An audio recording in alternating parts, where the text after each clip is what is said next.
ನಾನೇನು ಅಪೇಕ್ಷೆ ಪಡಲ್ಲ. ಯಾಕೆಂದರೆ ನಾನು ಬಿ ಜೆ ಪಿಯಲ್ಲಿರೋನು.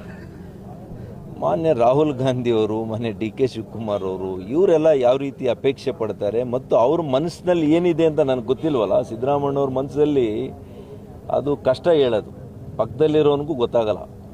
ನಾನು ಅವ್ರ ಜೊತೆ ಭಾಳ ಸಖ್ಯ ಇದ್ದಂಥವನು. ಹಾಗಾಗಿ ಅವರು ರಾಜ್ಯ ರಾಜಕಾರಣದಲ್ಲೇ ನಾನು ಮುಂದುವರಿತೀನಿ ಅಂತ ಹೇಳಿರೋದೇ ಒಂದು ರೀತಿಯಲ್ಲಿ ಮಾನ್ಯ ಡಿ ಕೆ ಶಿವಕುಮಾರ್ ಅವರ ಆಡಳಿತಕ್ಕೆ ಒಂದು ಎಚ್ಚರಿಕೆ ಗಂಟೆ ಅಂತ ನನಗನ್ನಿಸ್ತದೆ. ಅದು ಸುಲಭ ಇಲ್ಲ. ಮಾನ್ಯ ಸಿದ್ದರಾಮಣ್ಣವ್ರನ್ನ ಜೊತೆಗೆ ತಗೊಂಡು ಇನ್ನೆರಡು ವರ್ಷ ಮುಗಿಸೋದು ಒಂದು ಕಡೆ, ಮತ್ತು 28ರ ಚುನಾವಣೆಯಲ್ಲಿ ಅವ್ರ ಸಹಕಾರ ತೆಗೆದುಕೊಂಡು ಚುನಾವಣೆಗೆ ಹೋಗೋದು, ಇವೆಲ್ಲ ಕೂಡ ದೊಡ್ಡ ಸವಾಲುಗಳು. ಎಲ್ಲದಕ್ಕಿಂತ ದೊಡ್ಡ ಸವಾಲು ಈಗ ಮಾನ್ಯ ಡಿ ಕೆ ಶಿವಕುಮಾರ್ ಅವ್ರಿಗೆ ಫಸ್ಟ್ ಅವರು ಎಕ್ಸ್ಪ್ಯಾನ್ಷನ್ ಮಾಡ್ತಾರಲ್ಲ ಕ್ಯಾಬಿನೆಟ್ಟು, ಆಗ ಎಷ್ಟು ಪ್ರೆಷರ್ಸು, ಎಷ್ಟು ಒತ್ತಡಗಳಿರುತ್ತೆ ಅನ್ನುವಂಥದ್ದು ನೋಡಬೇಕಾಗಿದೆ. ಒಟ್ಟಾರೆಯಾಗಿ ಡಿ ಕೆ ಶಿವಕುಮಾರ್ ಅವ್ರಿಗೂ ಕೂಡ, ಮಾನ್ಯ ಡಿ ಕೆ ಶಿವಕುಮಾರ್ ಅವ್ರಿಗೂ ಕೂಡ ನಾನು ಅಭಿನಂದನೆಯನ್ನು ಸಲ್ಲಿಸ್ತೀನಿ. ಅನೇಕ ವರ್ಷಗಳ ಹೋರಾಟ, ಒಂದು ತಪಸ್ಸು ಥರ ಮಾಡಿದ್ದಾರೆ ಅವರು.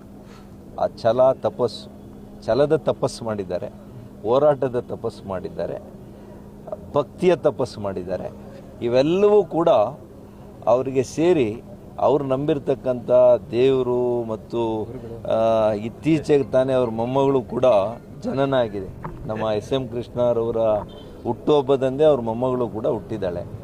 ಬಹುಶಃ ಆಕೆ ಹುಟ್ಟಿದ ಮೇಲೆ ಅದೃಷ್ಟ ಲಕ್ಷ್ಮಿಯನ್ನು ಕೂಡ, ಎಲ್ಲ ಲಕ್ಷ್ಮಿಗಳು ಇತ್ತು ಅವರಿಗೆ, ಮನೆ ಡಿ ಕೆ ಶಿವಕುಮಾರ್ ಅವರಿಗೆ ಎಲ್ಲ ಲಕ್ಷ್ಮಿ ಇತ್ತು. ಈಗ ಅದೃಷ್ಟ ಲಕ್ಷ್ಮಿ ಕೂಡ ಜೊತೆಗೆ ಸೇರ್ಕೊಂಡು ಅವರಿಗೆ ಒಳ್ಳೆಯದನ್ನು ತಂದಿದ್ದಾರೆ. ಅವ್ರಿಗೆ ಒಳ್ಳೆಯದಾಗಲಿ ಅಷ್ಟೇ.